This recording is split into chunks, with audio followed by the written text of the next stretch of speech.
So let's edit the cart model now. We got the static add product method. Now I need a new static method, which is delete product. There I get an ID of the product I want to delete. And I also want to get the price of that product. You can also name this product price, because I'll need to update the total cart price, of course. So with that, what do I need to do? Well, first of all, I need to get my cart. So I need to read my file here. I can copy that line. And of course, you could also refactor this. For now, I'll simply duplicate the code here to make it a bit easier to understand. So there I read my file. I try to read in the cart. And if I got an error here, I can already return, because that simply means somehow I didn't find a cart, so there certainly is nothing to delete, right? So I can just ignore this. Otherwise, we will continue. So if we got no error, we'll continue. And now is the part where I want to update the cart. For this, I'll have my updated cart here and take all the properties of the old cart and put them into a new object with that spread operator. I now want to update both the products and the total price. The cart total price should be reduced by the product price. However, this would be incorrect, because if we have the product in the cart 3 times, it should be reduced by the product price times 3. So let's postpone this for later. Let's first of all find out how often we do have the product in the cart. And for this, I'll have my product index, and I'll find the product in the updated cart in the products array with the find index method. And there, this goes through all the products, and I'll check for the product where the ID matches the ID of the product I try to remove from the cart. This is now my index of the product. However, here I could even find the product right away.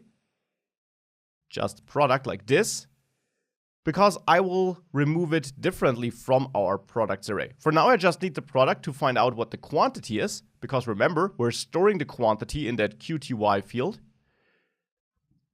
So const product QTY equals product QTY. You don't need to serve that in a separate constant, just a bit easier to read. And now with that quantity, I can use that here to have the cart total price be my cart total price minus the product price I'm getting as an argument times product quantity. So now I reduce the total price by the product price times how many times I had the product in the cart. So that is one important piece of information. And now I can also update my cart products here, products, and set it equal to, not the cart, by the way, the updated cart down there. So updated cart total price, and updated cart products is now updated cart products, which for now is the old products array. But now I'll call filter again, just as I did in the product model. There, this function runs over all elements in there and keeps only ones where I return true. So I want to return true for all products except for the one I'm removing. So here I will return true only if the product ID is not equal to the ID I'm looking for. So all other products are kept. And with that, I can write the cart back into my file by copying this, write file, and store my updated cart there. So this should now in theory work.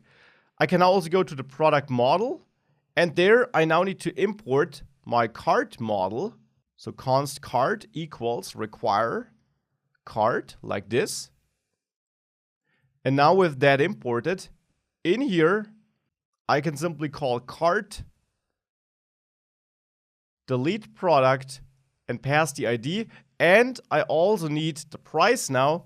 To get this, I will extract my product before removing it. So I'll have my product here by searching my products with the find method for the product where the ID matches the ID I tried to delete. So now I got that product information here, which allows me to pass in the product price to my delete product method.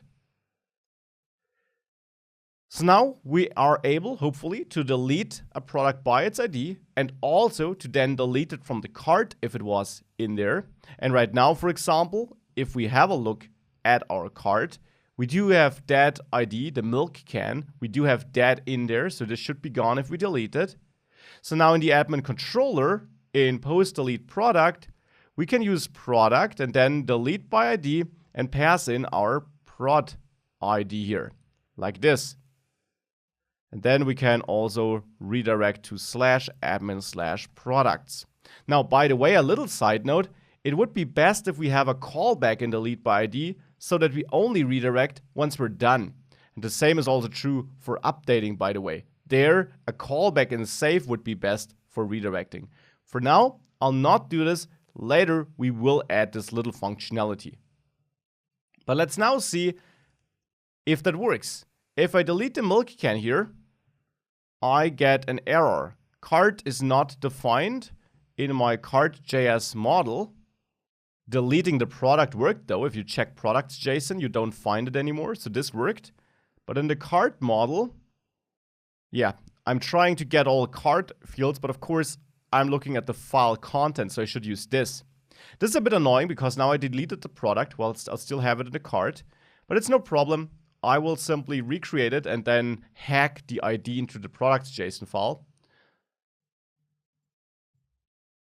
So let's go to admin products, add a new product real quick. Test, get that image again. Set the same price so that I correctly update my cart price here and remove the correct price. And then some description test. So now this exists again. Now let's just make sure that I copy the ID we have in the cart and replace the one that was newly generated in products.json so that we really, well, delete the correct from the cart too. Save all of that. And now let's give this a try. If I click delete, if I reload this first of all, so that we load the new ID here too, and I click delete, cannot read property find of undefined is now the problem in the cart model. And that problem here is that this, of course, is still a string JSON format, so I need to parse it before using my file content. So let's save this. Same problem as before. I will quickly re-add this. Add some dummy text as an image, doesn't really matter. Set the price, some dummy text here. We'll not see the image here because it is not a real link, but that does not matter. Now, before doing anything, let's go to products.json and again replace the newly created ID with the ID in the cart, like this. Reload this admin products page and click delete. And now this looks much better. Now this seems to work. And in the cart, indeed, products is empty and the total price was reduced to 0. So this is working. And now let's finish this module up by also making sure that we do display cart items on the cart view here.